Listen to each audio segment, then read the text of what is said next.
ప్రజాగాని TV burning topic.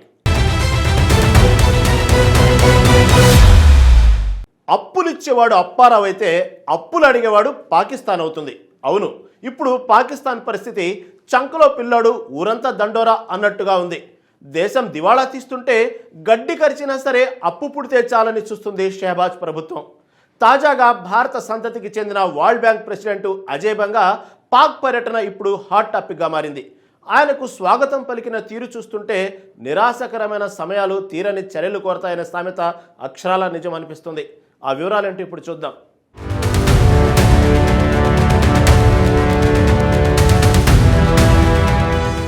Pakistan ఈ పేరు వినగానే మనకు గుర్తొచ్చేది ఆర్థిక సంక్షోభం, అప్పుల కుప్ప. తినడానికి తిండి లేకపోయినా, తీర్చడానికి డబ్బు లేకపోయినా ఆ దేశం చేసే కలరింగ్ మాత్రం మామూలుగా ఉండదు.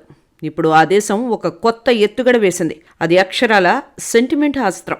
అప్పు కోసం పాకిస్తాన్ ఎంతకైనా తెగిస్తుందనడానికి తాజా ఉదాహరణే ప్రపంచ బ్యాంక్ చీఫ్ అజయ్ బంగా పర్యటన.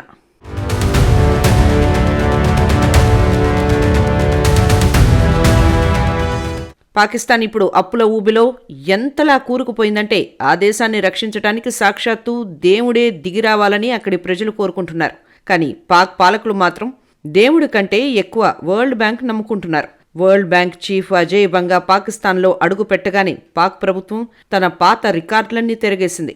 ఆయన పూర్వీకులు 1947 విభజనకు ముందు పంజాబ్ ప్రావిన్స్లోని ఖుషాబ్ జిల్లాలో ఉండేవారన్న చిన్న ఆధారం దొరకడమే ఆలస్యం. పాక్ దాన్ని ఒక పెద్ద రీయూనియన్ వేడుకలా మార్చేసింది.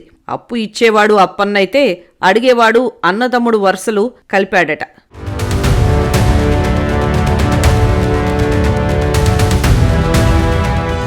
అజయ్ బంగా పర్యటనను ఒక అఫీషియల్ విజిటింగ్లా కాకుండా ఇల్లు విడిచి వెళ్లిన కొడుకు దశాబ్దాల తర్వాత తిరిగి వస్తున్నట్లుగా బిల్డప్ ఇచ్చారు. ఆయన్ను మిట్టికా బేటా అని పిలుస్తూ గోడల మీద హిందీ, పంజాబీ భాషల్లో వెల్కమ్ స్లోగన్స్ రాయించారు. ఇది చూసిన వారెవరైనా ఇది అప్పు కోసం చేసే ఆరాటమా లేక నిజంగానే ఉన్న ప్రేమ అని ముక్కున వేలేసుకుంటున్నారు.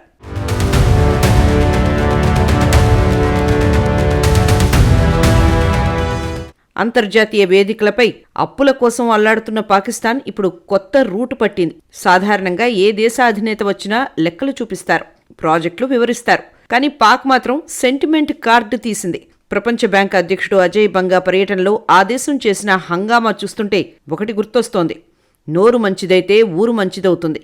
కానీ ఇక్కడ జేబు ఖాళీగా ఉంటే జాతకాలన్నీ బయటకు వస్తాయి అన్నట్లుగా ఉంది పాక్ వ్యవహారం.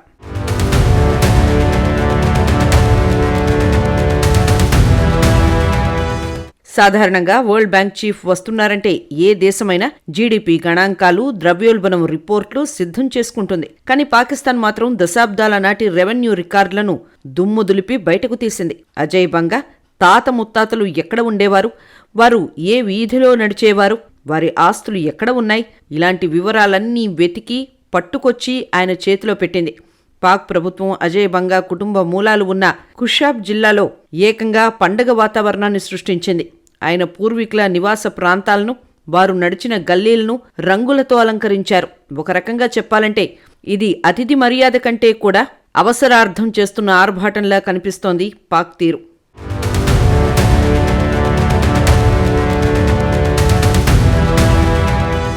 అజయ్ బంగా పూర్వీకులు విభజన కంటే ముందు పంజాబ్ ప్రావిన్స్లోని ఖుషాబ్ జిల్లాలో ఉండేవారు. ఇప్పుడు ఆ ప్రాంతాన్ని పాక్ అధికారులు ఒక యాత్రాస్థలంగా మార్చేశారు. ఆయన తాతల కాలం నాటి ఈ భూమి రికార్డులు, వారు నివసించిన ఇంటి పత్రాలు, ఆ కాలంలో వారు చెల్లించిన పన్నుల వివరాలు, వీటన్నిటినీ ఒక అందమైన ఫ్రేమ్లో ఉంచి ఆయనకు బహుమతిగా ఇచ్చారు. దేశం ఆర్థికంగా కుప్పకూలుతున్నా, ప్రజల నిత్యవసరాల కోసం ఇబ్బంది పడుతున్నా ఈ వెల్కమ్ డ్రామా కోసం పాక్ ప్రభుత్వం కోట్లాది రూపాయలు ఖర్చు చేయడం గమనార్హం. పాకిస్తాన్ ప్రస్తుతం తీవ్రమైన ఆర్థిక సంక్షోభంలో ఉంది. IMF నుంచి బెయిలౌట్ ప్యాకేజీలు వచ్చినా అవి ఏ మూలకు సరిపోవడం లేదు. ఇప్పుడు ప్రపంచ బ్యాంకు నుండి భారీగా నిధులు రాబట్టడమే పాక్ అసలు లక్ష్యం.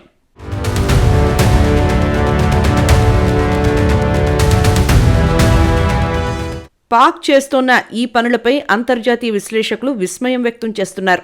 ఒక పక్క విదేశీ మారక నిల్వలు అట్టడుగు స్థాయికి పడిపోయాయి, మరో పక్క ధరలు ఆకాశాన్ని తాకుతున్నాయి. ఇలాంటి పరిస్థితుల్లో పాలసీల మీద దృష్టి పెట్టాల్సింది పోయి ఇలాంటి సెంటిమెంట్ పాలిటిక్స్ చేయటం ఎంతవరకు సమంజసమన్న ప్రశ్నలు వస్తున్నాయి.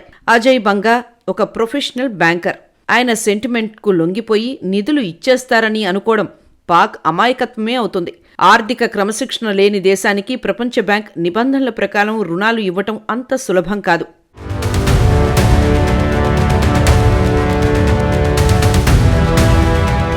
ప్రపంచ బ్యాంక్ అధిపతిగా అజయ్ బంగా రాకను పాక్ ప్రధాని షెహబాజ్ షరీఫ్ ఒక గోల్డెన్ ఛాన్స్గా భావిస్తున్నారు. అందుకే ప్రోటోకాల్ పక్కన పెట్టి మరీ అతిథి మర్యాదలు చేశారు. కంట్రీ పార్ట్నర్షిప్ ఫ్రేమ్వర్క్ కింద భారీ నిధులు రాబట్టడమే లక్ష్యంగా పాక్ పావులు కదుపుతోంది. అజయ్ బంగా తన పర్యటనలో ప్రధానితో పాటు ఆర్థిక మంత్రి మహ్మద్ ఔరంగజేబ్తో కూడా సుదీర్ఘ చర్చలు జరిపారు. అయితే వరల్డ్ బ్యాంక్ ఊరికే నిధులు కుమ్మరించదు. అజయ్ బంగా పాక్కు గట్టి వార్నింగ్లే ఇచ్చారు. పాలనలో విప్లవాత్మకమైన సంస్కరణలు రావాలి, ట్యాక్స్ వసూల్లో పారదర్శకత ఉండాలి, విద్యుత్ రంగంలో ఉన్న లొసుగులను అరికట్టాలి. ఈ కండిషన్లు పాటిస్తేనే $20 బిలియన్ భారీ రుణం అందుతుంది.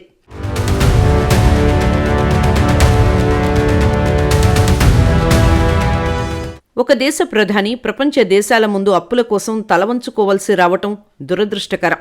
షెహబాజ్ షరీఫ్ స్వయంగా ఈ విషయాన్ని ఒప్పుకున్నారు. కానీ అప్పు ఇచ్చేవారిని ప్రసన్నం చేసుకోవడానికి చేసే ఈ సాంస్కృతిక ప్రదర్శనలు చూస్తుంటే పాక్ దౌత్యం ఎంత బలహీనపడిందో అర్థమవుతోంది. అజయ్ బంగాకు ఇచ్చిన వెల్కమ్ వెనుక ఉన్నది గౌరవం కంటే అవసరం ఎక్కువ అని విశ్లేషకులు ఎద్దేవా చేస్తున్నారు.